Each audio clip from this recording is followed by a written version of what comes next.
Muy buenas tardes, doctora Fernanda Jiménez. Como parte de la tarea número 4, realizaremos un análisis jurídico de las etapas históricas del Ecuador, tomando como base el enfoque histórico de Enrique Ayala Mora. Para iniciar nuestra exposición, partiremos de la primera etapa, la cual fue los pueblos originarios e incarios. Este corresponde al periodo previo a la conquista española. Desde el análisis jurídico, este periodo se caracterizaba por la existencia de normas propias no estrictas que regulaban la vida social y comunitaria. En los pueblos originarios, el derecho se basaba en la costumbre y la organización del ayu. La tierra era comunitaria, la autoridad recaía en los caciques y la justicia tenía un carácter colectivo y restaurativo, priorizando el equilibrio social antes que el castigo individual. Con la expansión del imperio inca se impuso un sistema jurídico centralizado jerárquico. El inca era la máxima autoridad y se establecían principios morales obligatorios como el amachua, que era no robar, amayua, que era no mentir, y la maquilla, que era no ser ocioso. La justicia era estricta y buscaba mantener el orden y la obediencia al Estado. Jurídicamente podemos decir que durante el incario existió una forma temprana de pluralismo jurídico, ya que se permitía a los pueblos conservar sus normas locales siempre que éste no contradijeran la ley imperial. En conclusión, esta etapa podemos decir que demostraba y demuestra que el derecho en el Ecuador tiene raíces ancestrales basadas en la comunidad, la autoridad y la costumbre. En la época colonial se desarrolló un Estado moderno donde el poder absoluto sustituyó el sistema feudal. Este proceso se divide en tres periodos. El primero, la implantación en el orden colonial, fue desde 1530 a 1590. Tras la conquista militar se institucionalizó el poder a través de la fundación de las ciudades y la creación de la Real Audiencia de Quito en 1563. Aquí surgió lo que es la encomienda, que fue un sistema de extracción de tributos y servicios indígenas bajo la figura de la evangelización, permitiendo que el Estado cree sus propias normas. Segundo, auge del orden colonial, comprendido entre 1590 y 1700. Se creó lo que se denominó el Pacto Colonial, donde la Iglesia controla la moral pública y la educación. La Real Audiencia se especializó en la producción textil. Se originó las mitas, que era el trabajo obligatorio, y los obrajes, fábricas de tejidos, que dieron estabilidad económica y prosperidad para la sociedad más alta de esa época. Y por último, tres, la redefinición del orden coloquial.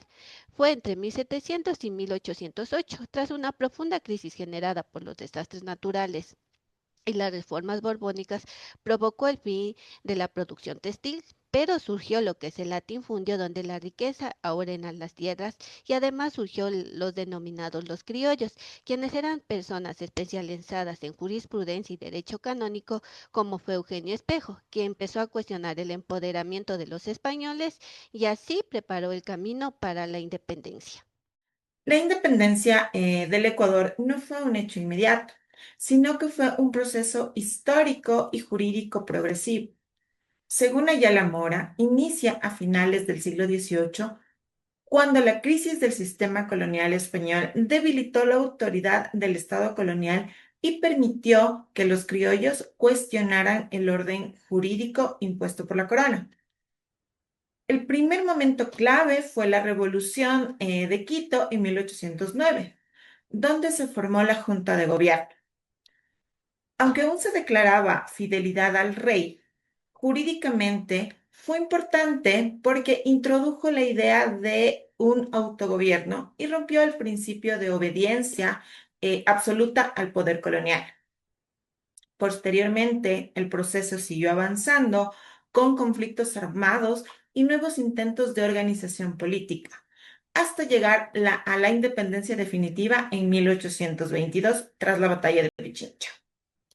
Aquí se consolida la ruptura legal con España y se pone fin al orden colonial. Desde este análisis jurídico, la independencia significó el paso de un sistema colonial que estuvo impuesto por la construcción de un nuevo orden jurídico basado en la soberanía, aunque inicialmente estaba controlado por las élites criollas. Las etapas de la Colombia. Desde lo jurídico, proceso de independencia del Ecuador y su posterior integración en la de Colombia constituyen una ruptura en el orden jurídico colonial y una transición a un nuevo sistema de legalidad republicana. En primer lugar, La independencia no implica una inmediata transformación en el orden jurídico en favor de todos los sectores sociales, sino un traslado del poder normativo y político en la norma española a la élite criolla local, aunque implicaba principios como soberanía popular y división de poderes del gobierno. El gobierno representativo mantuvo prácticas discriminatorias contra el pueblo indígena en la Gran Colombia.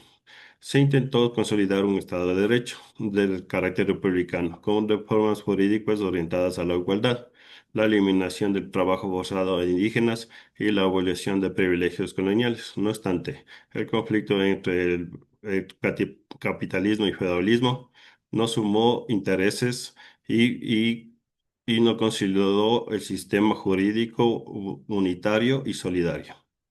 Gracias. Último punto, analizaremos la era republicana, mismo que se compone de tres etapas.